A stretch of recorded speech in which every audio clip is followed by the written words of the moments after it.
Temptation అనే invitation ఎప్పటికప్పుడు సైతాను, నీ వయసు ఏమైనా కావచ్చు, నువ్వు ఆడ కావచ్చు, మగ కావచ్చు, నువ్వు విద్యావంతుడు కావచ్చు, విద్య లేని వాడివి కావచ్చు, నువ్వు తెల్లోడు కావచ్చు, నల్లోడు కావచ్చు, పొడుగోడు కావచ్చు, పొట్టోడు కావచ్చు, పల్లెటూరోడు కావచ్చు, పట్టణంలో ఉండేవాడు కావచ్చు, నువ్వు వ్యవవాడవైనా కావచ్చు.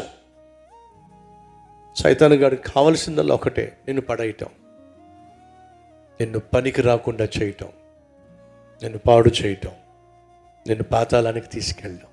అదొక్కటే వాడుకున్న ఆశ. కాబట్టి చెప్తున్నా, నీ జీవితంలో ఉన్న స్థితిలో నుండి ఉన్నత స్థితికి చేరాలి అని ఆశిస్తున్నట్లయితే ప్రతిదినము విసుగక సైతాను పంపించే, పాపము చేయడానికి పంపించే శోధన అనేటటువంటి ఆహ్వానాన్ని అంగీకరించకండి.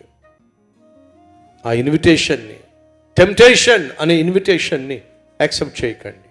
నో అని చెప్పడం నేర్చుకుందాం.